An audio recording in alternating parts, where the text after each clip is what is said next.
It's good, bro. We're back. I know. Back for the second edition.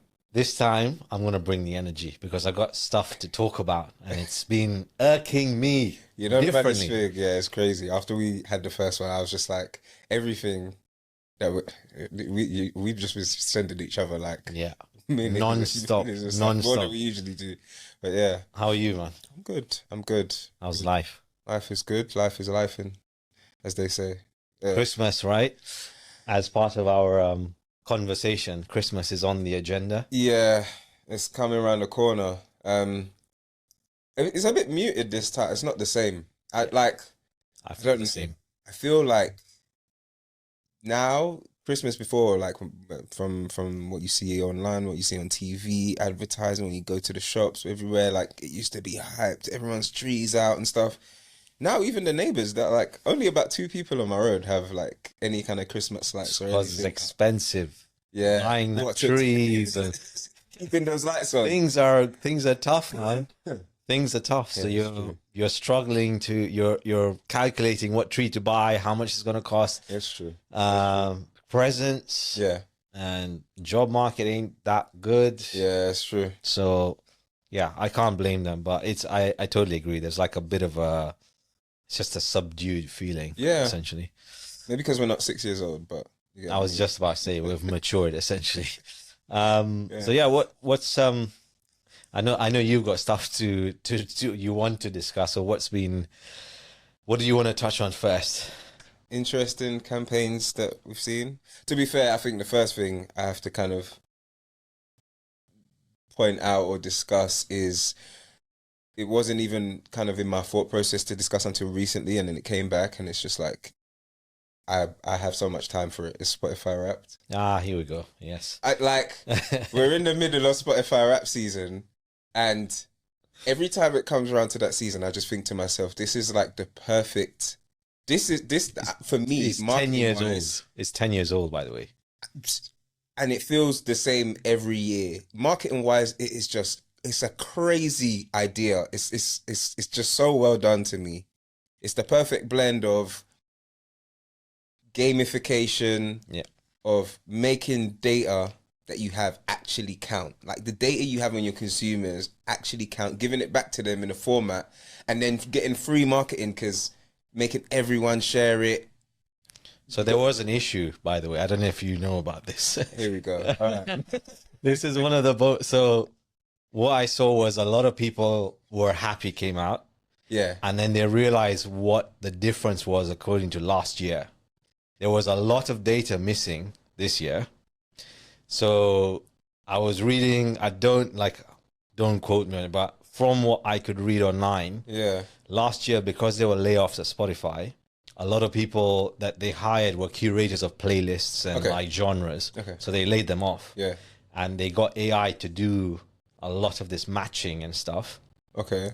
And what's happened is people have noticed there's no like what your this year's genre is. There's a lot of stuff missing from last year, which your top 10 artists wasn't, it was top 5. Yeah. And I went on Spotify yesterday. You can do it right now on the phone, right? Let's Do go. it right now. All right, let's go. Okay. From your top 5 artists, can you think of another artist that's not been featured there and you think it's in your rotation? Yeah? Okay. It's an assumption, right? Because I already know straight away. So mine's like Future, Drake, Gunna, Lil Wayne, Bad Bunny. Okay. And then I had Lloyd Banks on rotation for a good 4 months. Okay. So I was a bit curious. So I went to Lloyd Banks' profile. Yeah. You're on an artist profile that you think that I'm going in to go and find one that wasn't in my top 5, because my top 5, when I saw it, I was like, accurate. Like it's accurate. I'm not saying it's not accurate, but this will like it's a bit funny how they've done this. Okay. So I went to Lloyd Banks' profile. So if you've landed on an artist that Okay.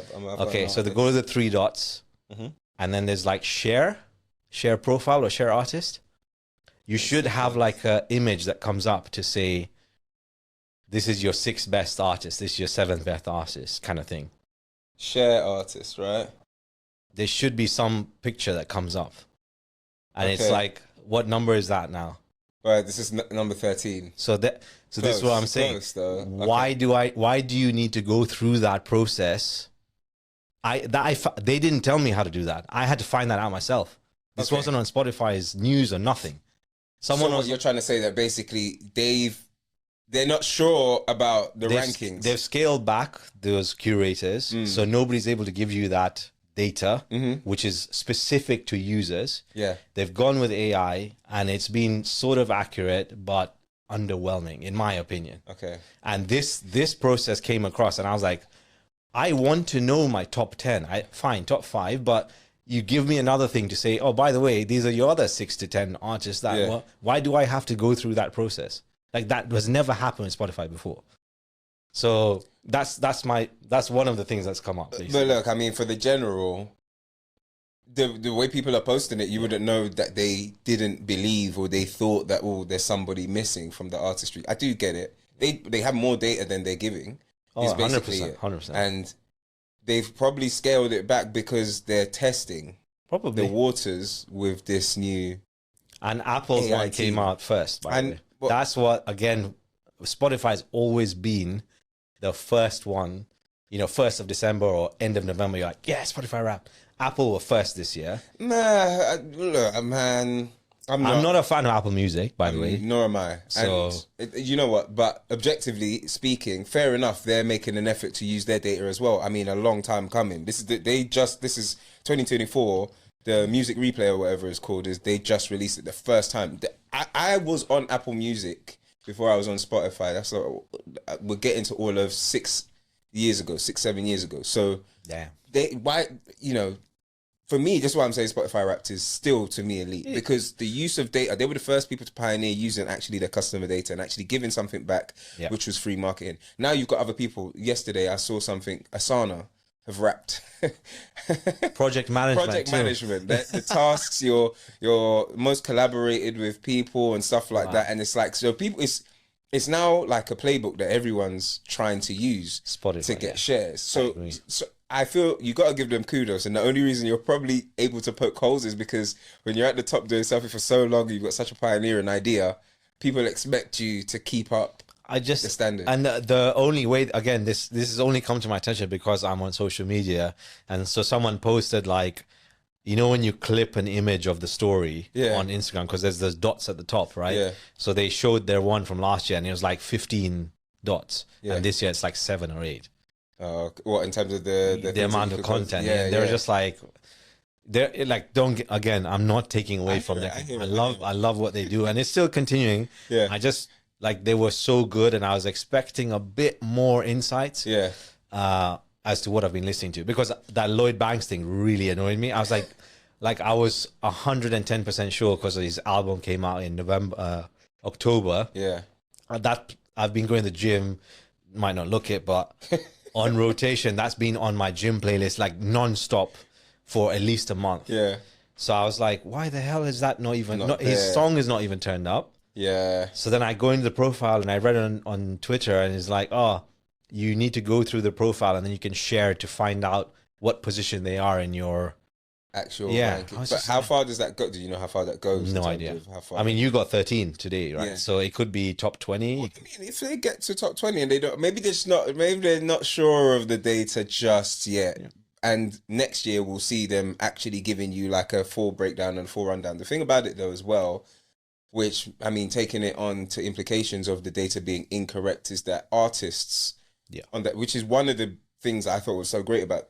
I think it's so great about the campaign is that it gives artists an understanding for how many minutes they've been listened to, where their fan bases are, so on and stuff like that. Like, which helps them strategically plan concerts and plan which countries to go into and stuff like that. It's great. But if the data is now, this is why data is such an important thing to kind of, that's one thing in this day and age you cannot mismanage and mess around with. It has to be precise because so much rides on data, so much rides on the accuracy of your data. Do you think we're at a stage, like, I agree, but is it getting to a point where if you overcomplicate the data and you try find like these, new niche or new layers, that it kind of messes up what the intention was in the beginning? Do you know what I mean? Yeah, I get what you mean. I feel like nowadays we have no choice but to try and get more sophisticated with what we do with data, to try and create more patterns, to try and understand more trends and analyze stuff. The thing I think we need to be careful with is there's always going to be, look, AI is, you know, progressing and developing at an amazing pace, and you know, I'm a user of AI. I love it for a lot of things. But there's always, it comes back to that thing about human curation of what AI produces. And when it comes into data, if you're asking it to create an analysis to try and create a pattern for you to analyze your listeners or the listeners, artists and stuff, there's always just, I feel you should just err on the side of we're still in a stage where AI needs supervision or somebody to go and sense check what's happening. It's very quick. You need to add that human layer, your own footprint or thumbprint over that. Yeah. You can't just tell it, oh, can you do this? And then you output. Yeah. You need to look through that stuff. Exactly. Does it align with what your messaging is? Yes. And to be fair, a lot of the time it does say, check the word. It doesn't say take this. It says it makes mistakes. Yeah. And like the great example is that Google podcast thing I shared yesterday with you is like, that blew my mind. Like that was insane. Well, let's get into it. So the Google LM notebook. So I had like these 2 PDF reports and I was just like, shit, I've got like half an hour. I want to read these. Yeah. And I keep remembering the tool. I never properly used it. Uploaded it on there and it says, do you want an audio summary of this? I was like, it must be just this robotic AI voice, blah, blah, blah. I was like, cool, let's give it a shot. Probably like 3 minutes later, generated a 17-minute podcast episode with 2 different voices, one male, one female. Yeah. And it was a full-blown conversation of this report. Like, no way. I swear. I have it on my phone. I can play it on the microphone. I was just like, what the actual F? Like, honestly. I literally went to the kitchen to do the dishes. I listened to this report in 17 minutes. Got some insights around marketing attribution, tools, techniques, and then at the end of it, I was like, I can go back to doing my work. Simple. That's the way things are going. You see, that for me, that's where AI comes into its own. Incredible. Where you've got masses and masses of stuff and you need to condense it down and you need to turn it to something where you need to generate templates, where you need, like, there's so many different uses like that I think is great. Yeah. But when it's producing and hypothesizing and producing stuff on itself, I don't necessarily think the tools that the general public have access to, we have the level of sophistication. They might exist, but level of sophistication that, you know, doesn't need any sort of human review or something. You need, totally agree with you, man. Like you can't rely on it. Yeah. Like not fully until, like, I don't think you'll ever fully trust it. Yeah. You can't. Because there'll be a point where something will happen and you'll be like, damn, like I trusted it and it's bit me. Yeah. You'll be like, I need to send this report. And then the guy's like, yeah, nah, that's not right. And you're just like, shit. Yeah, it's true. It always needs a human eye cast over it. But it's great. It's great. It's a good companion. I think that's what it is. It's a good companion to have. But yeah, Spotify Wrap, great. I love the campaign. Not surprised with my results. It's been the same artist like 4 years in a row now. Seriously. Something about my artists change all the time. I even put you're good, man. Instagram. I don't know. I find like at the start of the year, I'm like, oh yeah, new artist, new this.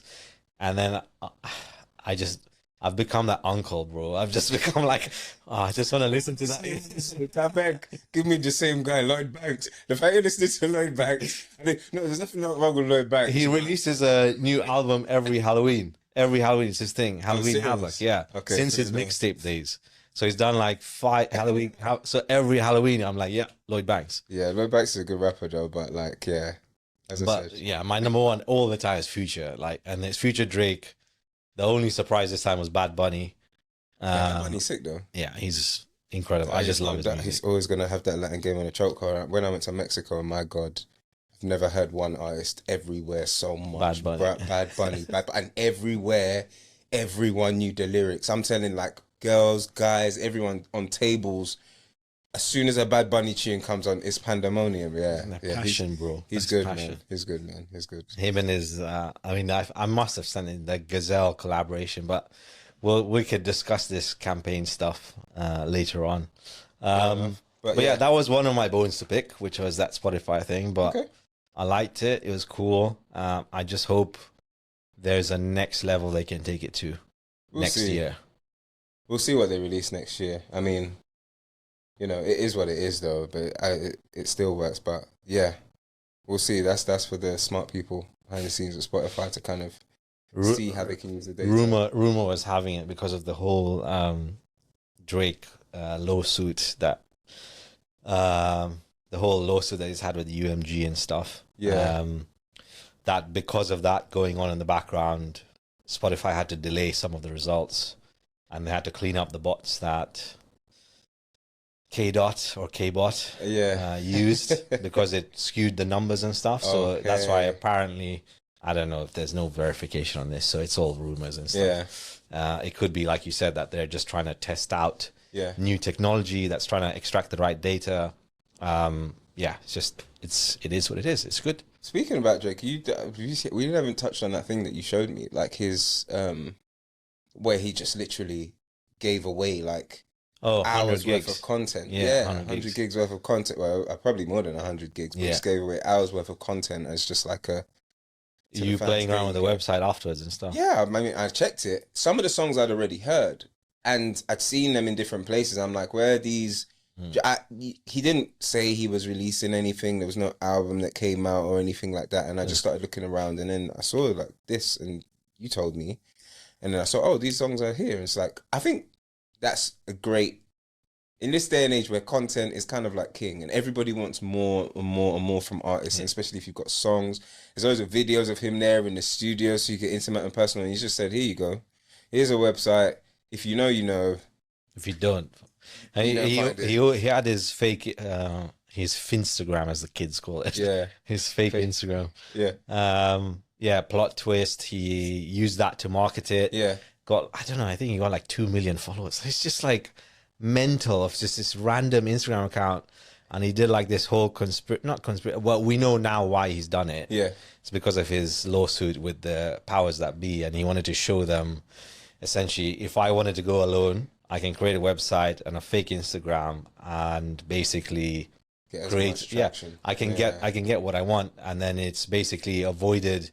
Kind of showed the streaming numbers of how, because that's why he used Instagram. Okay. Because you can clearly see how many streams have happened on there. Yeah. So he used Instagram and basically Meta's back end metrics system. Yeah, man. So it was interesting. But yeah, like you said, I think it's a new way of challenging how you.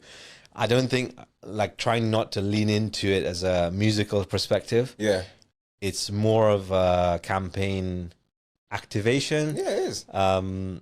Maybe some brands can even tap into that and look at how people now want more information around behind the scenes about what's going on, how are things manufactured, all this kind of stuff. It's becoming a bit more conscious. So it's that thing, though, as well, of kind of, I feel now there's in certain circles, there's a push for exclusivity. Yeah. And it's like we see it with the same type of strategy that, like, our favorite thing to talk about called tease.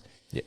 And a lot of clothing brands now that have drops, and it's like you either in an email list or you're not, and they do a drop and nobody really knows about it unless you know about it. And he's not really said anything, but someone's caught wind, and then it spreads word of mouth, which is like the oldest form of marketing. Yeah.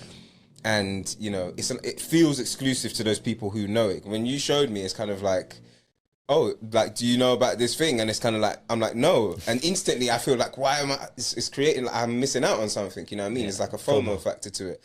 So I think from that perspective, those types of activations are good in this day and age. And when you're the biggest artist in the world, you can still keep secrets, so to speak, from quite a lot of people. I think, it's good activation on that part, to be fair. It's a tangent, but yeah. When I told you, I knew there's FOMO because firstly it's music, so you're into that, and it's a bit of, I wouldn't call it guerrilla marketing, but like it's something different. You're like, shit, I want to know about this. Of course. And you're like, it was eye-opening, but I want to, it'll be good to see now what actually happens, because I think this is, so off the back of that, J. Cole recently re-released his mixtapes from 10, 12 years ago, and he put them on streaming again, that kind of stuff. So I feel it started this thing where I think artists have to look at, probably even brands, because Yeah. they act like brands, right? Brands need to look at essentially how you work your audience and what you need to do to give them some sort of reward Yeah. of what's happening behind the scenes. What are they getting for being so invested Loyal and into yeah, this it's thing? true. It's true. So yeah, I mean, probably we're missing out in the sense there's probably someone else that's done this I know. or a brand and we don't even know about it. Like obviously, but like you said, that's how it works. If you know about it, you know. Otherwise, you don't know. But we'll find out. Yeah. It is to be found out soon. Yeah. But yeah. On a positive note, what have you seen kind of that Oh you man. wanted to bring? There's two that's come up. Okay. The by far was that Oatly Giggs one. I think we Yeah. talked about Yeah. the custard cream Oatly campaign. So, like, I think I was reading, and I think you mentioned to me that it started from him. He DM'd them, yeah. Okay. I think there's the whole story on the site where he was DMing them and he basically said like, you know, I love custard and all this kind of stuff. And like, I think because he's lactose intolerant, he's like, it would really be good if there was some, yeah. So from like, I think the cool thing about that was that they built it into their narrative and they said this basically started from a DM. It wasn't like because I remember when it came across my screen, I was like, Giggs, Oatly, custard, bro. Yeah, like what? No, it's to be fair, it's fair enough. But remember, I said to you, I was like, I wonder if this is to do with the fact that I'm just gonna say a lot of like black people are lactose intolerant. I'm one of those. Even though I love yogurt, I love dairy. I still eat dairy, but I'm lactose intolerant as fuck. Need that cheese, bruv. Yeah, no, as we said, pasta without cheese is like Romeo without Juliet. But yeah, so I just thought at the time, is that the reason why? Because it was Oatly, it's like a alternative, dairy alternative. So. Maybe it's one of the stories that just fit. That's why it's so, I mean, personally, it's successful. Yeah. But I don't know, when you saw it, what was the feel like? Did you get some, I was a bit shocked because I don't see Giggs in the public domain like that. Yeah. Do you know what I mean? Like now he's obviously his uncle status, but he's trying to get the bag. I get it, bro. Like, but yeah, it was shocking, but in a good way. I was like, oh wow, like this is sick. But it made me actually recognize Oatly more. Tell a lie, I've had more Oatly in the last 2-3 weeks after I've seen that. I was drinking oat milk before, but now I've been buying the Oatly because the Oatly barista oat milk. Let me tell you something. That milk is paying, bro. I've been on it for a year, bro. That oat milk is crazy. Even when I'm like, when I get coffee out, I'm like, yo, okay, we got the Oatly. Yeah. If you have that Nespresso frother at home, with the oat milk, bro, it takes it another level. No, I'm not gonna lie. Yeah, oat milk slaps. I'm like definitely more than normal milk. So when I saw the advert, but I was just like shocked. I was like, what is the link? And we've been talking about brand collaborations and we're just seeing them pop up every single where, and I'm like, I'm getting exhausted. I ain't gonna lie. I'm genuinely getting exhausted. The guys on. I wish we could show you the screen. Like the amount of campaigns I've sent you, like in the last week, I've just been like bang, bang, bang, bang. It's mad. I mean, we'll get onto that. But this one, I was trying to say like audience wise. So that's why the lactose intolerant thing was like for me.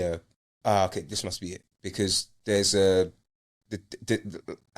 I was just shocked, like you, like shocked, like Giggs. Why is Giggs selling custard, Oatly custard? Like, what has Giggs's fan base? Yeah, like what's the mutual benefit that that they're gonna get? And they did like a pop-up shop. Yeah, so that's he did it in Southwest or something like. It's like you sell he's selling custard. But yeah, I mean, it's like I told you, one of our friends, John, he was just like, even he asked like, I don't get the context, and I was like, I don't know. I went straight to the musical part. Where I was like, well, Giggs is known for his background and whipping that work and all that kind of stuff. So I just thought there was like how do you make custard?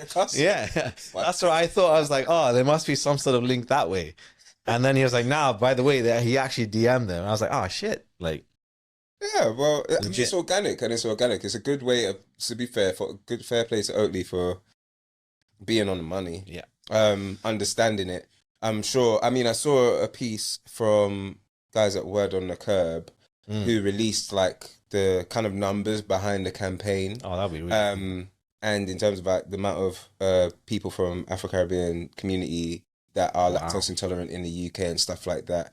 And if Oatly were like got the DM from Giggs, he said that did the research, corroborated like what he said with like a massive community, understand his relevance in that community, and then quickly put a campaign together, created a pop-up shop where they're selling only Oatly custard with cakes and stuff, which is just it's crazy, and created a video where I think the acting was great in it as well. Amazing, dude. It was well shot. Everything. It was just funny, like, and because it had that shock factor as well, it was just a little bit more like, you enjoyed seeing it. So I think, bro, fair play to them. That's like, again, I think this is like, I wish I'd done the research on this, but like the oat milk popularity in the UK, I'm pretty sure it's one of the leading markets for sure. Just how popular it is comparatively, like it's like an alternative. I think it's been, like the UK has been one of the fastest to adapt to that, if it makes sense, to give that customer the option, because I think before it was almond milk, then it came to oats, rice, coconut, everything. Like you have so many alternatives. I would be shocked if it wasn't part of the consideration to be like, one of our biggest markets is the UK, dude. Like you can't go wrong with a cultural figure like Giggs, and you'll be tapping into another market. You'll be tapping into a different audience who you've literally just said it today. Like it's brought you into the brand. Yeah, of course, 100%. And you find a bit more relevancy, and you find mutuality, basically. It's a connection to it, and it's kind of like something that's relevant. Then it's like it's the whole part of storytelling. And the thing is, it's not like they came out and said the story everywhere, but I've gone to kind of try and find the backstory with doing research, looking online, reading about everything about it. It's like, because I feel like, there's they something grabbed there. me. Again, like we always talk about the endorsement side of having somebody with you, but then it's an organic endorsement. It's not an endorsement that they kind of went searching. It's like somewhat like someone was looking down on them that day and just said, today we're just gonna. When the marketing is there, the marketing's there, bro. What's I mean, I've got another campaign, but I'll let you go with you. What have you seen that was like caught your eye, I guess, in terms of a cool campaign, or anything that, like, apart from the Giggs Oatly one? So me and football, So I saw a campaign come on a couple of weeks ago. It was with Tony Rudiger on TV, and it was an Under Armour campaign. It was an Under Armour campaign, and I think it was like going back to Under Armour have like a famous campaign called Protect This House. It was like, I think it was 2003. I want to say 2003. I know the year began with 3, either 3 or 13. Wow. That they released like an advert. And it was Protect This House, and there was like some guys in the gym like doing like a warrior chant, and that was kind of like a big iconic campaign for them that like helped the brand take off, helped sell like loads of products for Under Armour. And recently they've gone back to their old CEO of that era and that time, after having a few years with different CEOs managing the business, and them not necessarily having the greatest of results. So he's gone back. He's obviously wanted to reinstate this campaign, but he's gone with a kind of interesting twist on it. It's like, you need more than strikers to protect this house. So Tony Rudiger is the front man of the campaign, and the campaign focuses around defensive actions and tackles and being able to protect your goal, being able to protect, basically people not scoring past you. And for me, this is so interesting because everyone wants to have Mbappe, Haaland, Flair, Neymar's. Whilst I love those players, to see a brand purposefully say, nah, where's the space? Where's the gap? Where's something different that we can do? Where's there an audience that, because there's loads of defenders in the game. There's loads of goalkeepers, even if you want to talk about Protect This House. So, and now they've intentionally gone after that market. They've intentionally gone after that with the campaign. They've released PTH range of boots, which are a range of boots that kind of add a little bit of glamour to defensive. You think of defensive boots typically back in the days, like, the Black Puma Kings, or legendary, bruh. Those copper, if a man comes to you with Puma Kings, you ain't walking for 2 weeks. Them Sunday league. When you see a defender that is Sunday league, I ain't going in the box for corners, bruv. That's all I'm saying. But I will say that recently, guys, in this, it's a complete tangent, but the shin pad thing is pissing me off, bro. What, the credit card? I was like, I get it's a rule, but like when I grew up, unfortunately, like we had those hockey type of shin pads that protect your ankle. The one that you strap to your knee. Yeah, and it goes all covers, the way yeah, but down. it covers your ankle. yeah. And then every time someone used to, leave the foot, I was like, I'm fine because it's padding. Yeah, but it's a mark of the game, though, right? It's changed. The thing I don't get is that players outside of the professional world aren't as protected from dangerous tackles as the guys in. Yeah, so you wearing that credit card, you're putting yourself at risk. The players, fair enough, the ref's going to... But who's watching that? It's kids watching that. Do you know what I mean? And you're just like, oh, I want to get those shin pads. And then what happens? It's cropped ankle. Then what happens? You can't play. Yeah, it's true. I know. Anyway, I digress. I know. No, man, I have the same feeling. And I don't like shin pads that are cumbersome, but you need your shin covered here. at least. They're not even they're here. Like, why? And they want to wear the greenish socks as well. They're so, yeah. Oh, man. I know. But anyway, before we start sounding old. But I do like the campaign. Don't get me wrong. I've repeated this to you. There's nothing about Under Armour as a brand that's got me. However, there was as part of that campaign, I saw another advert 2 days ago or something, where they're promoting this the same campaign of like protect this house, where I think Tony Rudiger is like narrating, and he says something like, you can enter into a competition and they put you in Iceland or something, like one of the toughest conditions. And it's like a 5-day training program, which a few lucky people will get to go. I think that was cool. Something different. Yeah. And I do like the fact, like you said, they've focused on something else. They've pivoted away from, what Nike and Adidas are doing is the whole nostalgia thing from what I can see. Yeah. Like we predicted that they were going to do in our last conversation. Yeah. And I think for me, as I love football, I think it's a conversation that, I don't know. I feel like it's getting to this point where how long can you keep doing this? Because, I mean, I'm taking us, for example, as like a perfect audience. Yeah. Under Armour have hit it well because they're going after a new market. You're going after younger people. Rudiger's younger than us, which is pretty crazy if you think about it. Yeah. So they've got it going. I think they have Nketiah. They have a couple other young ballers on the card. So you've got that audience, which are upcoming players that are playing regularly. I'm not in that category. I just love football. I don't play as regularly, but I have disposable income.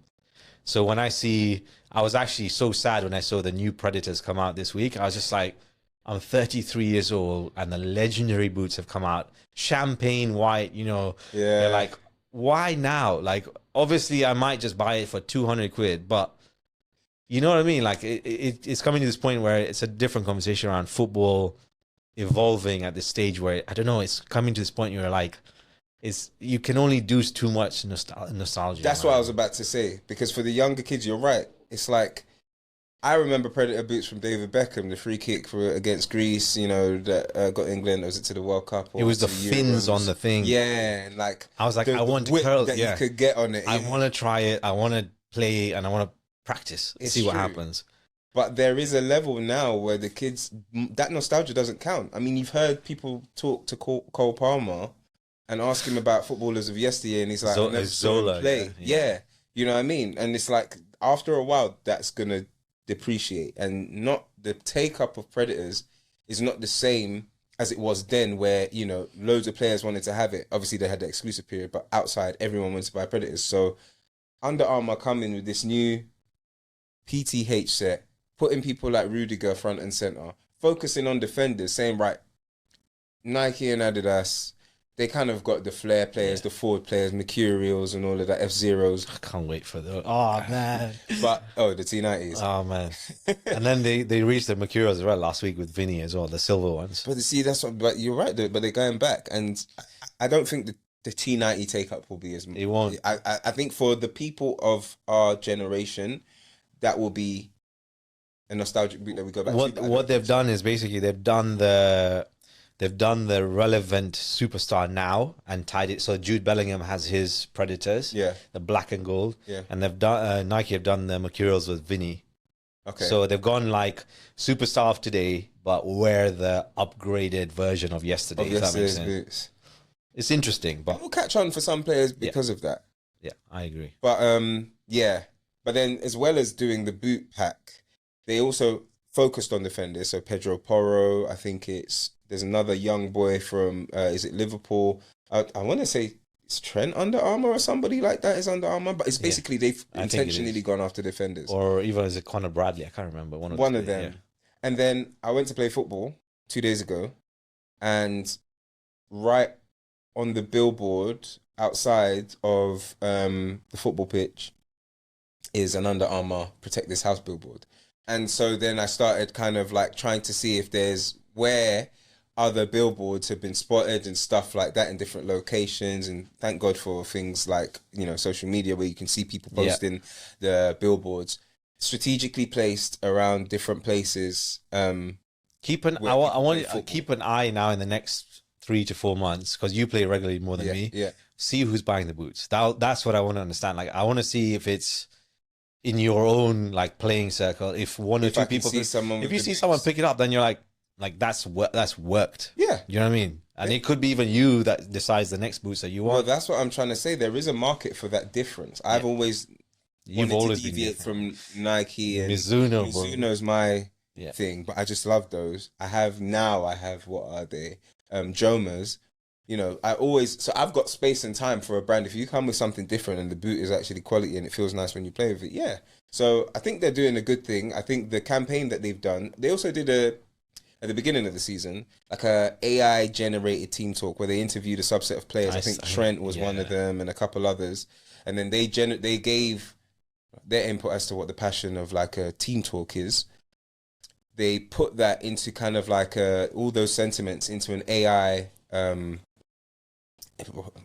into an AI system, and they told it to generate them a team talk for the beginning of the season that they could get somebody to narrate, and they got Ashley Waters from Top Boy, nice, to narrate, and they did a video of him kind of giving that team talk with all that involved at the beginning of the season to kind of like G everyone up for the season to protect this house. And then before that, that came after a campaign where they were kind of going to local unsung heroes. So they were actually, for female and male teams, going into teams and documenting, like doing a 1-part series or 2-part series on these teams as they played in, 9th tier of English football, or even just generally Sunday league. So they're really getting connected with the football community. They're doing something different left field. They're trying to position themselves around football areas, especially in London. I can't knock it. I think for me, if this is what the CEO wants to go back to, and they're trying to make their footwear sales catch up to their apparel sales, it will be difficult.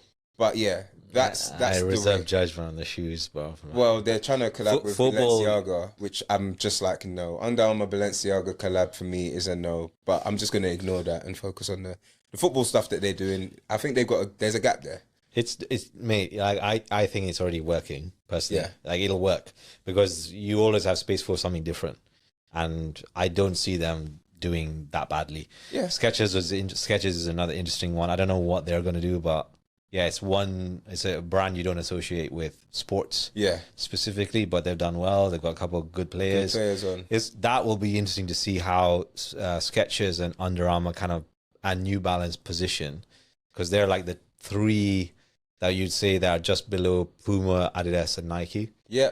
So, but they're points up. Under Armour 3 points up, 3% growth this year. New Balance is New Balance is just great because Asics, at the right time. Asics is there, but they're not in football. They are in football. They are in football, just but not the same way New Balance are. Like Tomiyasu, I think, wears those. Oh, Asics. Yeah. But I think Asics is quite big in Asia. In Asia, yeah. So I think that's probably why like Mizuno's and Asics will be relevant to those players. But New Balance, same time as they released a nice set of streetwear, got in with certain artists and things that were kind of like for that younger generation. They did it on that side, but that's for another conversation. Today's about Under Armour. I think that was cool, man. Hit for me. And then I think the third one I had, then it probably helps us the conversation around my bone around the whole Jaguar stuff. Yeah. But the collaboration with, I don't know how to pronounce her name, but Aim Leon Dior. Yeah. Okay. I think it's an acronym of ALD is what people call it. Yeah. That Porsche collab, bro, that was incredible. One of the best capsule collections or like campaign I've seen. What makes it so incredible for you? I mean, I'm like, I want to. So the reason, firstly, the visuals are stunning. Yeah. Like the guys, like the models, like not in that way, but Yeah. stunning. Like the way the artist effects was.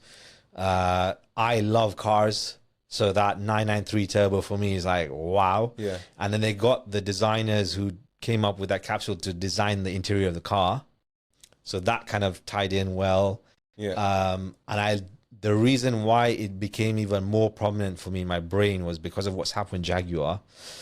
I'm not okay. Look, Porsche is one of the top performing cars, and I think this is a conversation we'll talk about a bit further on around the automotive industry of how it's changing, right? I would like to think I would be one of those people in the next 30 years where I will have money to buy a Porsche. Like, I would love that to happen. I don't know if that's going to happen, but at this current stage, I'm not a Porsche ideal audience. Yeah. Okay. So when I see that collaboration come along where I can't buy the car, but they've got, I know it's still expensive, but it still preserves that value. $70 hats. The jacket was so nice, but it was $1,200. Yeah. It was sick. Yeah. So I was like, it gives you that taste of, it's a car brand, supercar brand, which I can be a part of in some way, shape, or form, and know that I can touch that, or in the sense of interact with that brand. Yeah. But on top of that, the ALD collab was like, because what they stand for is like a bit more hip hop, basketball aesthetic with the fashion sense of 90s. Yeah. I'm into that kind of stuff as well. So it's like I can indulge in that in some way, shape, or form. Yeah. Own a Porsche in inverted commas, but not really. Do you know what I mean? I understand. And I just think the way they executed that was, I don't know what it was about it. Like, it just, like, I didn't know about ALD at all. Yeah. I never heard of them. And I pride myself on being on top of brands and stuff. I've seen a couple of their pieces, but it's never stood out in that sense. And this is, I'm like, whoa, I didn't even know where these guys came from. And then I go into the brand, I started researching, you know, US brand 2014. Yeah. They've done tons of collaborations. I just, everything about that with the context of Jaguar, like, it just like, holy shit, this is what you should be doing. I've got a mate who really likes Amelie and Dor. That's the only reason why I know the brand myself as well. He's got loads of guns from them. But I think, to your point, that's actually right. Selling that aspiration.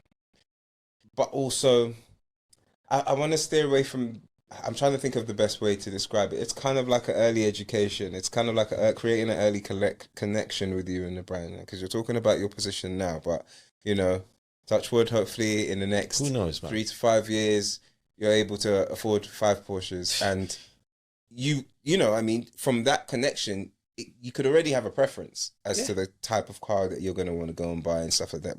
Obviously, you knew about them before.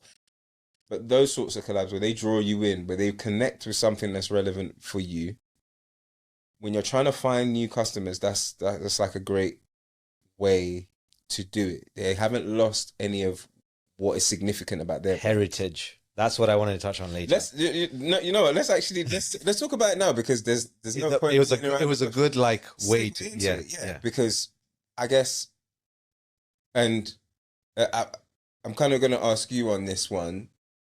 From a branding perspective, why is the whole Jaguar thing such a massive like faux pas? Like, why is it? So what's the issue with it? From my thing is, like, I love cars. Yeah. I've known Jaguar for ages. I feel they've lost. Like, again, I was listening to a podcast with Rory Sutherland a couple of days ago with The Spectator. He hit the nail on the head where I think he echoed someone else's article, and he said they've lost their key heritage fact. The British brand of what things are like, Aston Martin, Bentley, Rolls-Royce, you know? Even if you think about British butter, like, even if you go abroad, like, I know I go home to Kenya sometimes, like, you bring some butter? Because the brand, like, British, like, dairy is, like, well-known else. Like, do you know what I mean? Like, just... Fair enough. Like, British tailoring is another example. Oh, yeah. That Savile Row and all that, yeah. Exactly. They've lost that Them in my big opinion. suits, sorry. In that campaign with Jaguar, they've lost it. Yeah. In my opinion, I do get they're getting to this point where you are not. It was a failing brand. Let's just put that in perspective. The current audience is not buying the car. Yeah. But yeah, I just feel they've alienated quite a lot of people. Yeah, that was my opinion. But to play devil's advocate, though, what did you think of it? Like, what when you saw it? And we've now seen the car as well. That prototype that came out, that pink weird thing that came out too few days ago, whatever it was. Like, if I'm being honest, I was like, "Where's the car?" Because I saw this. I saw that video. The short ad that they created. It was like, "Be dare to be different," and all these kind of like words, and like I hear it. Yeah, okay, you know, I know, and the imagery. It looked like almost like more of a perfume advert or something like that to me. Like, I was just looking at. I was just like, okay, what am I trying to take from this? Like, what is the message? yeah, Do you know what I mean? That you're trying to give, but just we're moving away from what we know. Like, and then at the end, I saw there was Jaguar. I was like, bro, that was a Jaguar advert. Like, but yeah, it's like, where's the car? Where's the like? What does that have to do with vehicles? So and I'm not a car lover. I couldn't give two pence about cars, but I can understand, like, even from like Austin Powers and James Bonds and all of these, you know, old school English British staples and institutions. Austin Powers ain't a British institution. we'll take it. Jaguar, baby, yeah. And you know what I mean, like all of that. I know it from the car, and you've grown up here as well. Yeah, you know that thing. Yeah. So the rationale behind it also was that, as I mentioned before, the automotive industry is completely flipped in terms of like hierarchy. Okay. When you look at German engineering, is like, you know, they've been priding themselves on the best cars in the world because of what they are. So that's what I mean, British branding. Yes. German is engineering, efficiency. They've got Porsche, they've got fucking Mercedes, anything you can name, they're there. Yeah. So what's happened now with the whole EV transition, there's a lot of competitors in the market, which is China, South Korea, Kia. They're like doing great stuff. And essentially what's happened is Jaguar was known as this luxury performance vehicle. Okay. And with EVs coming into the picture now, you can go and get a Chinese, I'm not crapping on them. You can get a Chinese, like BYD is a brand, electric vehicle. You can purchase it now for about £25,000, and it'll give you the performance of what those supercars were doing. Do you see what I mean? Because it's electric powered, instant power straight away. They're quieter, they're comfortable, they're more affordable to you. So that's why the whole friendly as well. Yeah, the whole thing about motorsports and all this kind of stuff is completely flipped. Like that whole pyramid of, like, you know, Lamborghini and stuff like that. That's why they're doing all this EV stuff. Yeah. So Jaguar's thing was like, well, we need to pivot because we're not selling. And I get it. Like there's some merit to it. And the problem I have with it also is the sense that I feel because it's become this whole bells and whistles thing, marketers are going to be questioned even more, because a lot of people are just like, what have you, like, there was nothing they sold in this whole campaign around the essence of what you're buying. So if I'm selling a watch, you'd be like, I don't know, maybe the campaign came out, then there was the whole car release. I was like hoping maybe there's some sort of new technology you're going to implement, like the battery's going to last 2 months. You're like, oh shit, wow, you know, then it ties into what you're buying as a car or whatever it is, the lifestyle choice. There's nothing in terms of a function that ties this all together or sets them apart. And I feel like marketers are going to get now it's even more so, even now where budgets are kind of constricting, economic crisis and all that kind of stuff. And then you come out, like, they have done a phenomenal job on awareness. Let's just not get that twisted. But I just feel as a marketer sitting here, like on one shoulder, one side saying, great campaign, PR on point, awareness on point, rebrand done. You got people talking about it. Everything checks the box. But the other shoulder is telling me, why have you spent all this money, dude? What? And you're sitting there as a non-marketer, like, great, now what? You've spent 2 million, whatever it is, and we're sitting here with a different logo. I don't like it. End of story.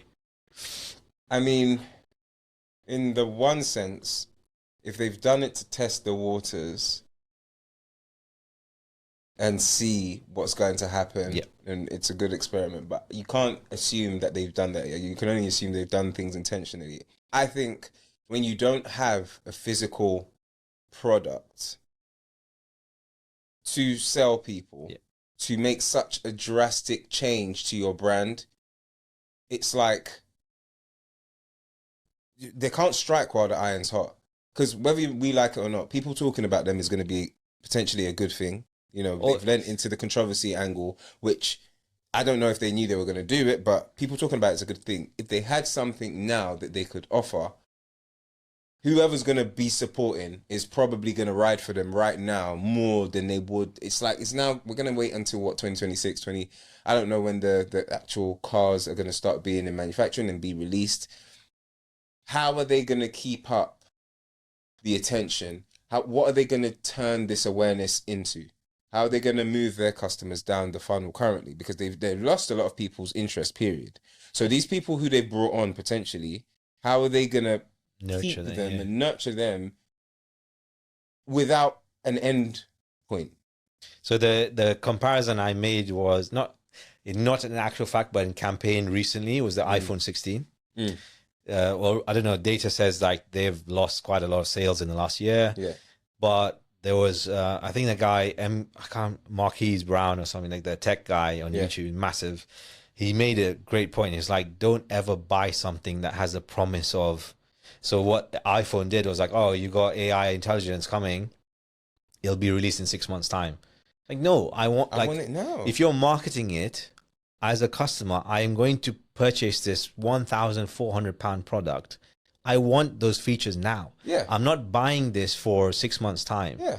That's why I'm still sitting here with my iPhone 13. And I'm just like, and it's going to be released in the US first, AI, Apple Intelligence. I think it's already there.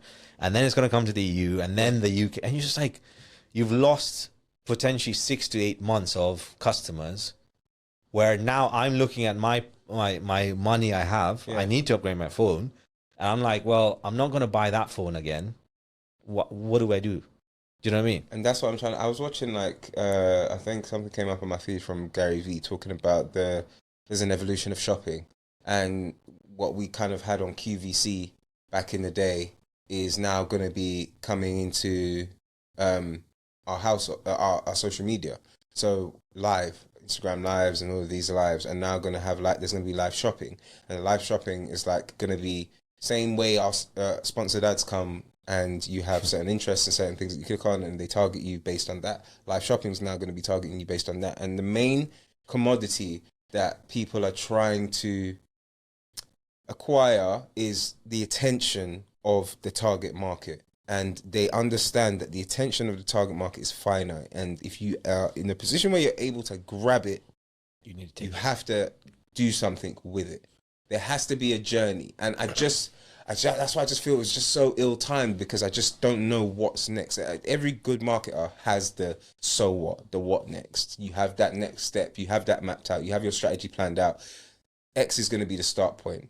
This is going to be the next point. This is going to be the next point up until the ultimate goal that you have, which is buy a product, acquire a service. There's nothing. We just, and I'm very hesitant to the fact that we're judging something and we're not seeing any results. At the end of the day, proof is in the pudding. If they sell what they need to sell, then great job. But that's my problem, is in the short term, I'm just like, shit, like this is just going to be used as a reference point and beating a stick on marketers to be like, well, you spent all this money on this budget. What have you got out of it? And you're going to be using this as a reference point in budgets. And you're like, oh, well, I don't want you spending that money on the Jag ad like I saw. Like, we want to see results, like what's actually happening with the cash. If the leaders at Jaguar are ready to lean into what KPIs, metrics, different measures that marketers will find relevant at this point, because marketers will have an abundance of proof, not necessarily revenue-based proof. Yeah. They have an abundance of kind of measures that they could look at now to say, we've got reach, we've got engagement, we've got, you know, connection, we've got acquired new followers, we've acquired new audiences and broken into certain markets, and we're seeing ourselves, you know, our social mentions and our brand mentions, and the sentiment of the brand might not be great, but you know, there is job done, in my opinion, if you look at it as just as a campaign perspective. But now it's like we have to see what comes off the back end of this. Exactly. And that's, you're right. Then they're setting up, you're right, they're setting up the marketers to fail, because ultimately it's the buck that counts. At the end of the day, cold light day, everybody does everything to make a return. And if you're elongating when returns can even start coming, yeah. It's a selfish way to look at it, yeah, because like we're both marketers. So. Yeah. But yeah, I had to put that context on that lens on it. And you're just like, after all this, everyone's had a crap year, let's just be honest, in the sense of economics and financials and all this stuff. And then you come up with that, job done, great job, like bells and whistles, does everything. And then you're just like, shit, like what now? What is going, like, this is going to be used as a stone base, you know what I mean? Like, so yeah, watch the space in your boardrooms and whatever conversations you're having and all these client conversations. They're like, yeah, we want to spend the money, but not like that. But I think then also as well, marketers need to be savvy in the sense of, you can't just acquire a budget and just say, right, yeah, we're just going to take budget. Oh, no, you know what I mean? We're going to take budget on and sell. Like, it shows that as a marketer, you need to also have some sort of investment and understanding in the product that you're selling and what you're trying to sell in the ethos. Not necessarily just to sell a dream of, we're going to do this and it's going to look this way and it's going to look that and it's going to look that. Because you are going to get asked the question, all right, so when do I start making money from this? When do we start making money from this? When do we start seeing returns from this? If there's nothing that's going to give you that, that is your life jacket. That's your kind of like, you know what I mean? If there's nothing that's going to give you that, then you should also be critical. I think that's a learning that everyone could potentially take from it, is understanding we the don't value know of what you're supposed to be saying. We don't know what's going to happen. So again, you know, put a lens of judgment later on. But yeah, initial thoughts, I think I've made my feelings clear, completely clear. I think, we had to also touch on Christmas adverts. Yes. Yeah. So, I mean, this is a conversation. You've got a boy to pick now. I'm on the same. I'm on the same thing. So. It's just, this is a year we were just talking about earlier that where, you know, it seems like there have been less Christmas ads, but there's still some companies who lean into the whole, we're going to have like an epic, it's like, you know, those ads that take up the whole ad break of now, you know, typically you have 4 or 5 ads, but it's like now an ad, it's like the 3-minute ad slot that you get when you're watching your I'm a Celebrity, get me out of here. Yeah, you can't move, you got to watch. And so I've been watching all the Christmas ads, and I've thought this for a while. It's just,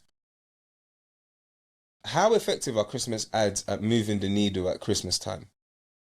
Like in terms of actually getting, if you're a shop getting people in, if you are, you know, somebody online, retailer getting orders, how impactful is this one big production that a lot of people spend so much on in getting, that people feel that, like companies feel that, brands feel they have to do every single year as a staple.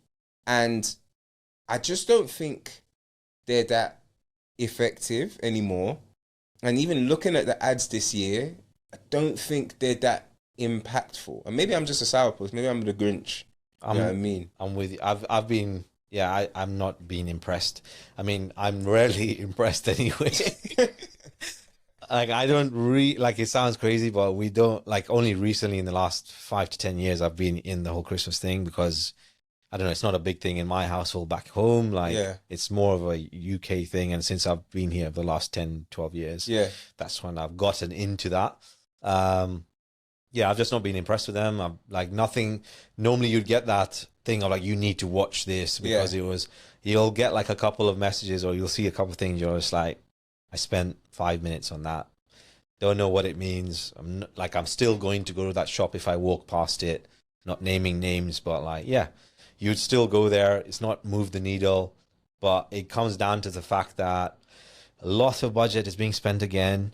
There's no real tell. Like I think we'll see in terms of the next couple of months in terms of sales. Yeah. Maybe that's something we can keep a track of. Create a dashboard and see what happens. We don't know. Like something has to tell. But yeah, Big man, I feel like there is more value in doing a Black Friday advert than and it a was Christmas record sales, advert. by the way. Because Record sales. if you're a retailer, Yeah. focus on Yeah. getting people in on Black Friday, Yeah. even though you're discounting your goods and Still potentially going till stuff. today because it's like that whole Black Friday, Cyber Cyber Monday. Monday. Oh, you missed out those two? Here's another few. Cyber Week. Yeah. It's actually, to be fair, I was reading on LinkedIn, someone posted about Black Friday now becoming, it's Black November, basically. Like, all the retailers are just leaning in on that. And I think that is, if there's a lot about Christmas nowadays that is about consumerism and getting people into shops and presents and buying products. That's where you should focus, because the reality is the putting it on the Christmas advert. Like some of the ones I've seen this year, I've seen the Audi Christmas advert. I think it's Audi or Lidl, and it's like animated carrots and potatoes and stuff flying. And I'm like, I already know if I'm gonna come and buy carrot potatoes from you. I mean, I'm happy that those park Christmas adverts, the rent a Christmas where you say you have to book your turkey, and I'm happy they're gone. But like all these, I've seen an Audi Christmas advert, Tesco Christmas advert, and it seems like the grocery stores are trying to all still get people. The Tesco Christmas advert, even though I know someone who's in the Tesco Christmas advert, but I just don't. It's like they're telling a story and trying to connect with the sentiment, but still having all the imagery of all the lights and stuff like that. And I don't know, maybe I'm a Scrooge or a Grinch or something like that, but I didn't connect with that. The Audi Christmas advert with the flying around carrots and stuff like that. I'm not 6 years old, so I don't know. And even if I was the person who's going to be going to shop for my family for Christmas for my groceries, I don't know if that's going to get me. Is it then just leaning into tradition? Because like in Christmas, heritage wise, the name that sticks out is John Lewis, right? They always have the biggest budget, the best, that they gear towards that every year. Yeah. And I don't know, again, maybe it might have been just me, it might have been fallen flat, but is this thing of like marketing just for heritage and history purposes? Yeah. We were touching on heritage of how Jaguar's lost it. Yeah. And tradition and like that kind of stuff. But is that now not what John Lewis and all these guys must be doing? I just feel there's a better way to do it. I think you can still do it, but like, so I think it was the Sainsbury's one. Someone can correct me on this, but I think it's like for every amount they spend, they're donating stuff to like charity. So I like that. There was one advert that stuck out for me, which is the McDonald's one. Again, it's very simple. Just a couple driving in the car, and it was like as they're driving around the road, all the people's houses are flying on, and it becomes this whole Christmas jingle. And you like, in my brain, I was like, yeah, that makes sense, because you're like, sometimes you bought all this food at Christmas, you're like, I just need to go get Macca's quickly. You know it's open. Quick time, you're done. Like, it works because you're in the car. It's perfect. And that resonated to me. But it's not like a crazy big budget thing. And I think you're right on the John Lewis part. I feel like John Lewis are trapped. It's like they're in some sort of syndicate where they can't leave for risk of, those events that you've been to. I know you've been to, you've worked on a lot of events, and you go there and companies go there year after year after year, and the right people have stopped going to the event, but they feel like we must go to this event. They're not analysing how much they're making on anything. Platinum sponsor. You know what I mean? Yeah. They're like, we're at this event. Biggest stand. They've got Barry Manilow like singing on the stand, like free coffee. Yeah. But then it's not really effective. They get like 6 leads from it. That is what I think John Lewis are in, where it's not it is tradition. It is that clock of tradition, and they keep having to do something and to keep that. They've got customers that will probably buy into that and probably wait for the John Lewis advert, but slowly but surely people are going to start disconnecting. And the positive adverts that I saw this year that were Christmas adverts were the adverts that looked a little bit more like, okay, let's not talk about the products that we're selling. Let's not talk about let's not have the jingles and bells and everything about presents and gift giving and story. It was just about like unity, community, family. JD Sports advert was freaking amazing to me. I'm not going to lie. Not because it's got stars that I know in it. I mean, half of them are younger than us anyway. So. Look, but at the same time, it's real people's families in there. It's showing people who don't necessarily have much. The products, the sale of the products are so subtle because people are just wearing the outfits. It was like that lady who's like a nurse or something, and she goes away and she has like kids, and then she comes back, all those kids on the step and they're chilling with each other and like just, you know, the usual, but chilling in, you know, it's not about having status. It's not about showing polish. It's just about showing community, authentic connection. That to me is a Christmas advert, because that is what really happens at Christmas in a lot of homes. Some people, as you were saying, Christmas was not a big thing to you. So it doesn't alienate the people who don't do the gift giving and do all of that. It just kind of promotes what Christmas is really about. It went back to what we said about behind the curtain stuff. This is now what I think brands need to be doing more of. And being, JD is part of anyone's Christmas. Let's be real. Like someone will get socks, shoes, something from JD. Adidas slippers. Anything. And the cool thing is, like you said, they weren't like, oh, you know, we got 50% off on all sliders. No, this is how people buy our stuff. Exactly. The mom has to go work. She's a nurse. Kids are at home. They're in their PJs chilling. They were doing whatever. They were playing play fighting with each other. And then she comes back, she has a gift. Like, that's what it is. That's what it's about. It's not just about, I don't know. I can't even remember the John Lewis advert. I remember the John Lewis advert is the one about this girl who's trying to get. I actually watched all of them in one night. Yeah, and she's trying to get her sister a present, and then she's going. It's like a historic loop of her going through the years of her sister's memory, and then she comes out and she's like, "What took you so long?" She's like, "You," and then Anyway, no, do you know what I mean? But it's like, for me, I just like, yeah, okay, you know, the sentiment of getting a present, but it's like, the choice of getting a present for your sister, I'd much rather see it depicted as you wanting to spend time with your sister and the genuine, authentic connection you have with your sister. Yeah. By virtue of the present, that's what JD does. But we do need to actually talk about... What? The Boots advert. Ah, man. Because I just think the Boots advert has gotten so much... I mean, if you see the comments, it's terrible on the YouTube video of the Boots advert and articles. People are livid. What? And I just don't know what it is. I have an idea what it is, but I'm going to reserve. I'll try polish it up from what our phone conversation was. Yeah, I get it. And then also, like, I do like the fact that they tried to change it up a bit, which I appreciated. Yeah. They've been a bit more inclusive. Yes. And in a way, I feel it also echoes the Jaguar thing, where you've tried to do too much in too short a time. Understandable. And it's again, like we mentioned, this whole tradition thing. Maybe there's something they're missing.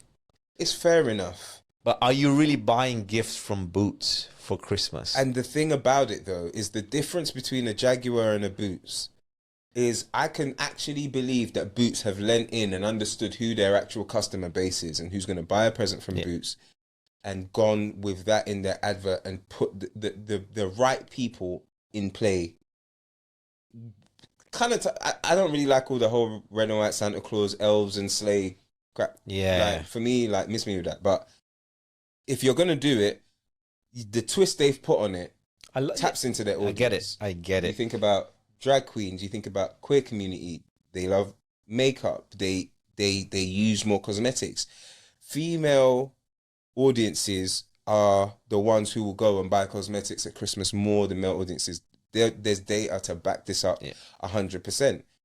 So they've tried to target that market. I don't think they needed to alienate by making Santa seem like this lazy guy who's chilling. Like, that could have been missed out. They didn't even need to do. They didn't even need a Santa figure in the advert. Period. It could have just been like the lady who goes and does and which does everything. let's be honest, it happens in every house, right? So It's in a way, it's like a mirror of what happens. Yeah. Or it couldn't just not be a lady. It could be, that's me assuming, it could be someone else in the house. Maybe it's the father that does that. Exactly. And there's a figure that does that work, if that makes sense. But they're trying to depict it with their biggest target, Yeah. their biggest audience. They know their biggest audience is like female, so they try to do that, and I just don't see why people who potentially would never really shop at Boots have such an opinion now that they've just decided to have a protagonist that they do have in the advert and gone with that, that whole angle. I think they tried to be funny with the Santa thing, which didn't land for those people, but it doesn't deserve the level of vicious reaction.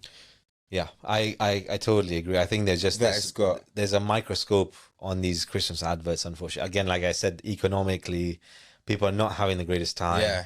And you're just like, the tradition comes along, you're looking forward to the adverts, and then you're like, dude, come on, man. Yeah.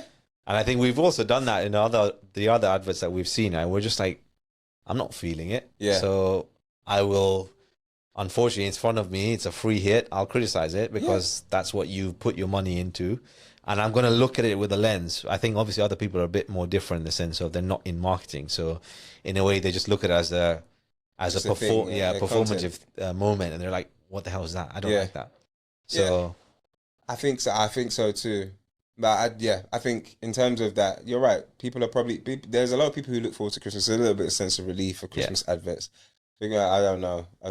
Not for me, but it is what it is. I just needed, if anybody could tell me if they're still impacted by Christmas adverts, like if a Christmas advert would make them get out of their house and go, yeah, you know what, I'm going to go and do X or or it actually positively influences their day when they see a Christmas advert. Like they'll actually sit down. Most times I'm going to the toilet, man. As soon as it comes on, yeah, all right, cool. I'm going to go to, do you want tea? Yeah, okay, cool. I'll be back. Look into the camera. Minutes. If you like Christmas adverts, tell us. Or if you don't, what do you do in that time? Yeah, exactly. Sick. All right. Well, we'll see what comes of it. I want to see the results and stuff when these campaigns come to an end, essentially at the end of December. It'll be something we can keep an eye on. What do we touch on next? So, Twitter, Blue Sky. Blue Sky. Blue Sky and then Google. And then there's like one brand, that Hard Rock Cafe has been pissing me off for. So, yeah, since we last chatted, there's been an exit. As we predicted again, we were already touching on it off the back of this whole campaign stuff where I think marketers are looking at different channels of what to use. Yeah. So I think it's not a secret anymore. People are moving to Blue Sky. Mm-hmm. I wanted to get your view on what do you think. So in a way, it's like a prediction for next year. What I feel the landscape is changing, but what do you see from Twitter's decline? I mean, for me, it's personally served its purpose where the owner has basically got his best mate voted in the Oval Office. Mm-hmm. And now I think people are just fed up because they knew what they were getting into. Massive exodus to Blue Sky. Publishers have gone, mm-hmm. and it's coming to a point where I've been using Blue Sky quite often recently. Algorithm is trying to do its thing. Live events are starting to be published a bit more. And I think it's starting to be a bit more to the core of what social media was supposed to be. So in a long form question, which is classic, what do you see or what have you seen that's like, was it alarming to you and as a marketer? As a marketer, I think what is alarming to me about the whole what's not alarming? It's not a surprise. It's not surprising. That's the thing.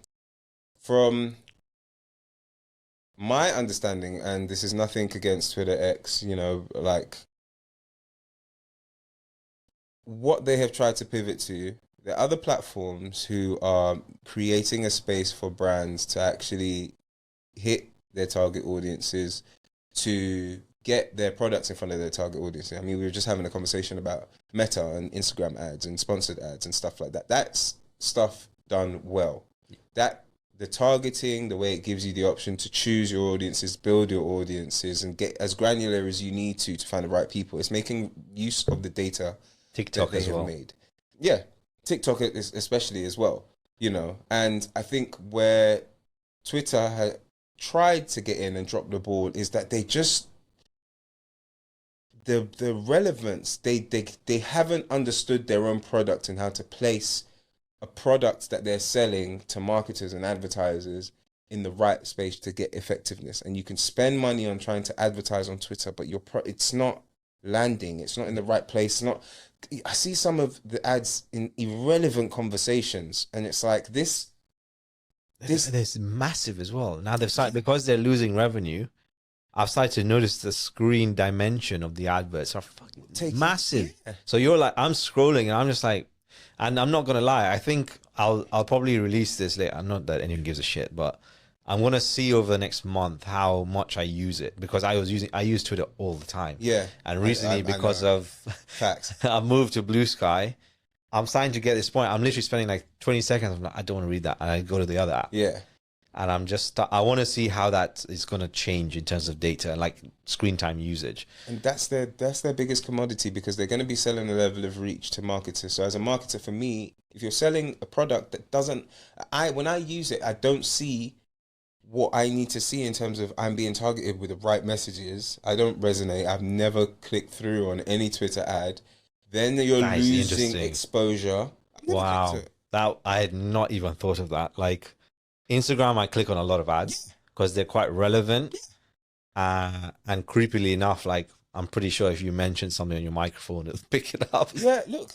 If it works, it works. I understand it's going that way. Yeah, I'm not gonna moan about that. I'm not gonna complain if I'm getting what I need. Do you know what I mean? Like it's fine, but obviously the privacy aspect. But yeah, you've basically put it in context where I can't remember the last time I've clicked through from a Twitter advert onto something relevant. And paid media advertising is like right now by far and away the biggest tactic that most people are leveraging for their marketing. This is paid media advertising is just taken over. I think it's, for the last statistic I heard, it's kind of like it equates for all like 37% of all marketing spend. Wow. Don't quote me on that, but that's like the way it's going, and it's up every year because it's easy for you to leverage at all sizes, from enterprise to small business size. So if you're providing a product, you have a platform which has so many people interacting on it so regularly, you have attention, and you're not able to create a product that captures that and that gives you the option to target people well,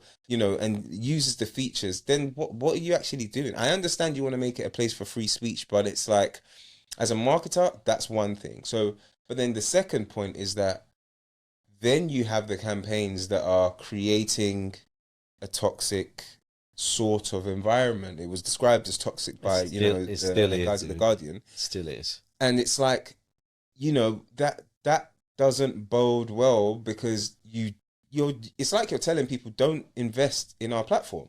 We don't censor opinions. And I'm not saying we need censorship, but an understanding that it's relevancy. It's not censorship. It's like you said, is your audience truly engaged with the platform, and are you using that money and time relevantly? And can I exclude myself from that conversation if I'm a marketer and I've got a brand and I'm like, I don't want to be, for example, Google, they have brand safety measures. You can say, I don't want to be featured on things that have certain keywords, websites that have certain keywords, or in certain industries. Yeah.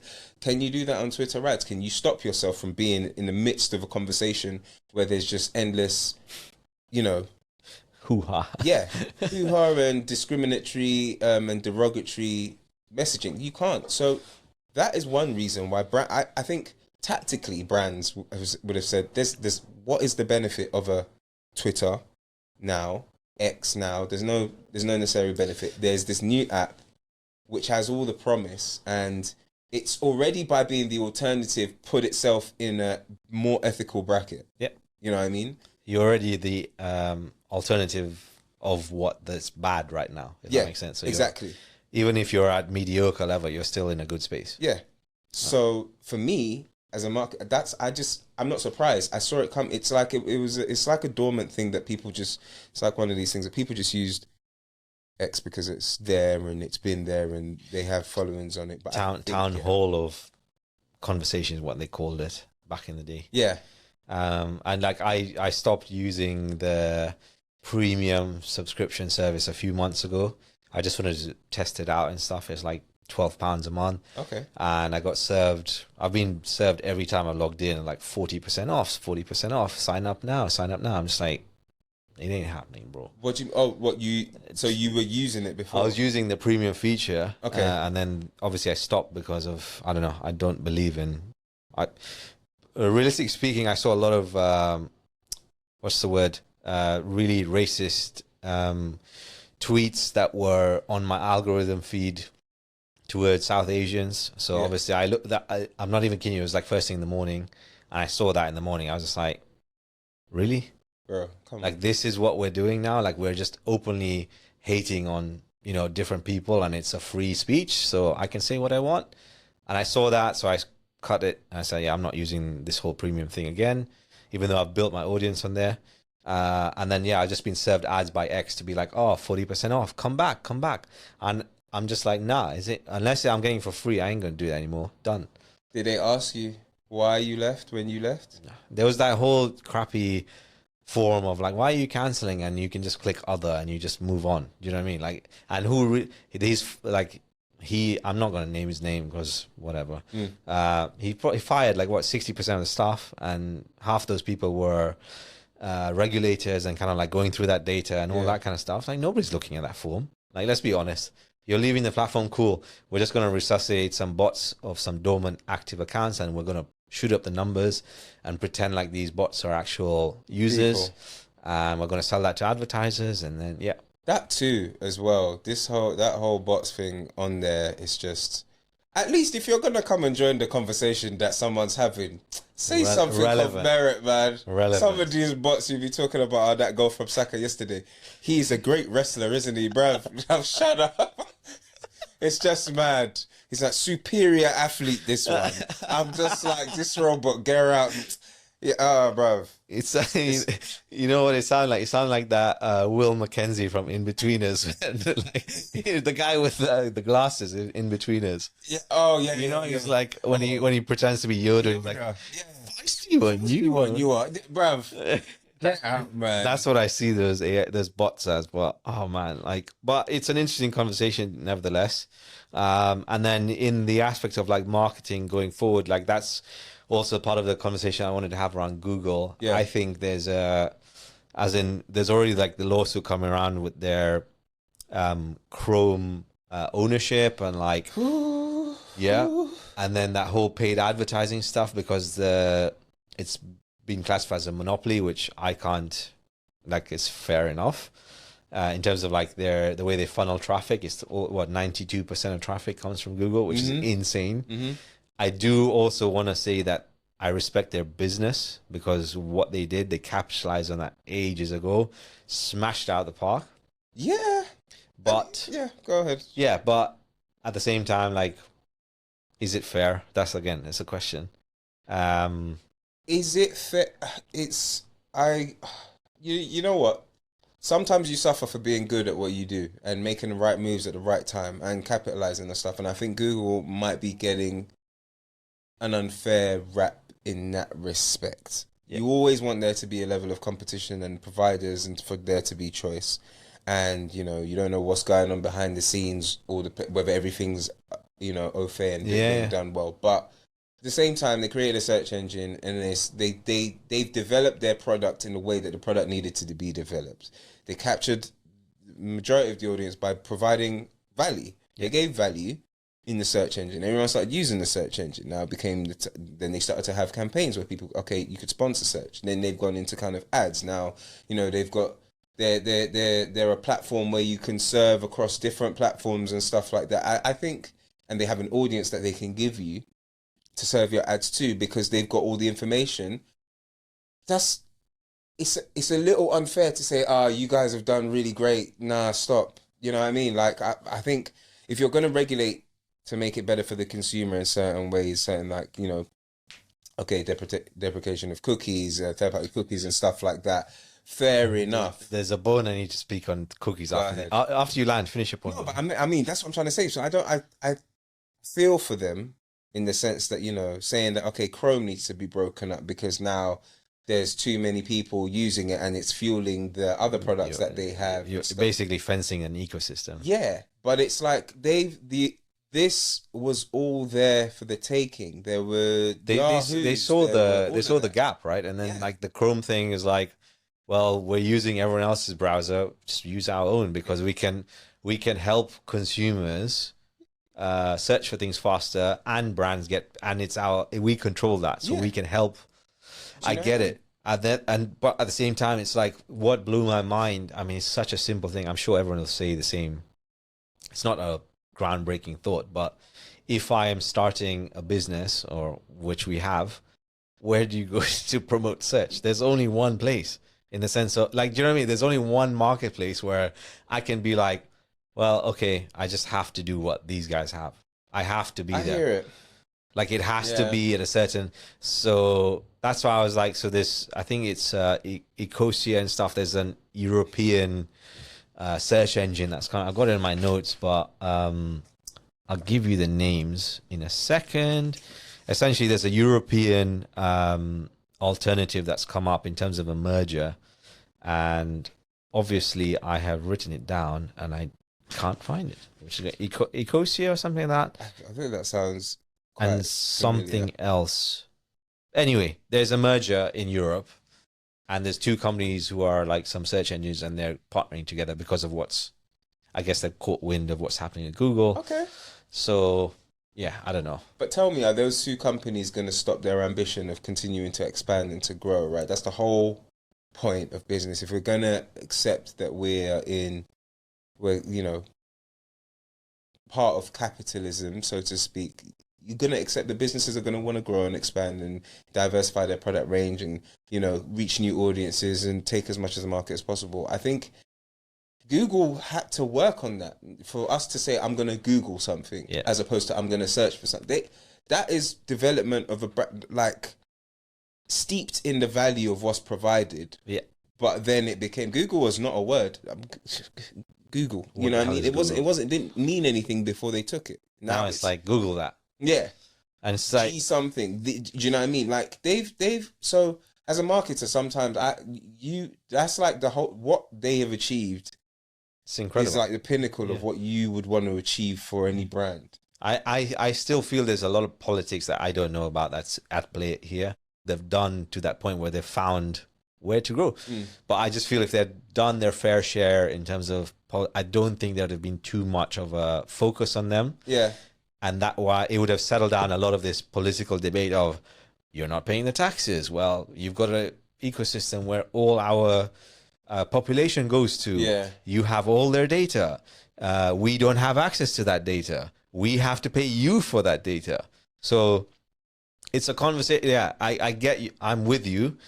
But I think it's just reached this point where I think it's gone beyond consumer. It's gone into government, top level. Yeah. And it's like, there's only one place that has this, and they've been living off that for 20 odd years. And they're diversified, and they've done other things. They're into phones, and there's tech and laptops, and they've diversified. I've done it, but I mean, look, I totally understand that this is such a big scope that it'll be interesting to see how these things develop. Yeah. But I think the point I think is that they've put themselves in this position, and other companies might just have to start from the ground up, trying to fight the big player. Yeah. It's like saying no other beverage was going to come into the market and carve a niche for itself like Coca-Cola, because of Coca-Cola. So it's saying, like, I'll be devil's advocate on this. The Google grew because they have the data, and they like on their own merit they've got the data, but they'll only grow more because they have the data and nobody else has the data. Okay. Do you know what I mean? It's like catch-22. There's be areas where Google don't live up to customer expectations. Yeah. It's impossible to be all things to everybody. While you can be very many things to everyone, it's possible to be all things to everybody. Yeah. So how do the players that are competing against Google try and make their whole proposition based around adding value for those audiences and then expand. That's the thrill of the game. You know what I mean? Well, let's hope it like levels out in the sense of I'm all for fair competition, because I think something, well, it's already happening. Something else will come of it. Yeah. Do you know what I mean? Like, because it's just been so dominant for so long. But talking of things that have come of it is like the AI search conversation we had earlier, where, I don't know, I'm hearing murmurs that, I mean, dude, Google have got so much revenue, like it's too big to fail, you know? And I think it's going to get to the stage where they'll evolve, they'll buy up the next big thing. Microsoft are already with OpenAI. So the whole search function conversation I had before was that basically brands are a bit annoyed, I would say, because like they're not getting the benefits of what AI search is giving. So normally you'd search something on Google, you get traffic referral from Google. Now AI is scraping that data and presenting it to us as a consumer. Great for me, great for the end user. But as a brand and like a website or like a publisher, you're like, unless you're paying me a license fee for that, I'm not getting any of that traffic. I'm not getting any benefit of it apart from it being a source. So I think there's something on the horizon with Google that's coming that I think, it's going to change the advertising landscape a lot. And it's already started with Twitter, and now it's coming here. Well, you see what I'm saying? That's what I'm trying.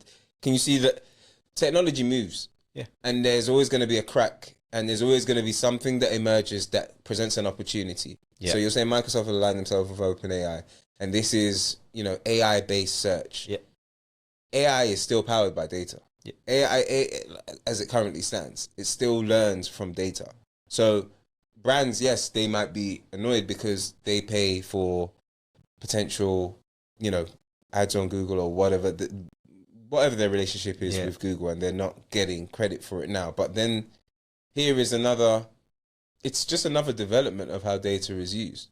There's another opportunity. I feel it's the Wild West now, what we're entering. It is. It's just like, because there's no parameters at all. But then that's where, hopefully, where we come together with lawmakers, and then they can make things to say, right, okay, sources, you have to be able to credit sources. Even though you're doing AI-based search, sources need to be credited. You need to have signposting to certain sites if you're going to be where you amalgamate information from. For example, even on, is it Gemini? Yeah. When you search on Google now that they use, it gives you the sources of all the places where it produces an answer for you from. I think that's a standard thing to be fair. Now it is, yeah. So if you're going to be another player in the AI game, then you can do that, and that's adding value because you're still giving the brands that provide the information to your I think it's more the traffic thing. It's like you'd click into the traffic, like even if it was like in a ranking site, you'd be like, oh, the first 3 sources on Google, straight away, you're like, I'm going to go to one of those 3 and I'll get the information I need. But that's because what we know now, because at the same time is like traffic sources is just like how in that AI search I will make it equivalent to optimizing for, SEO, search engine optimization, as to what it was initially when people started to take it on as a theory to make sure that the content of your website put you top of the search. If AI powered search is going to become a thing, there will be tactics that you can take to make sure that you are front of the window. You have to be now, man. You know what I mean? So it's just it's a development of what search is. It's an opportunity, basically. It is, and it's crazy, man. Like I just feel like we're getting this territory now where the ad landscape's changing. Search is changing. It's Wild West, and it's like this. Like there's going to be websites that are going to be like, no, I'm not participating in that. I'm going to build whatever it is where you're not allowed beyond this, that kind of stuff, gated stuff. So again, like it will create opportunities where I think websites are going to evolve again. And like you said, I'm happy with it. It's innovation. Exactly. Be a part of it. Yeah. But Merry Christmas. Merry Christmas to you. Hopefully we're back again soon. But Happy it's New been Year. a good conversation. Yeah, interesting. I think there's a lot to unpick with the data operations and marketing insight. It'll be interesting to see what the feedback is as well. Maybe we've helped one person. Who knows? Maybe half a person. Peace, man.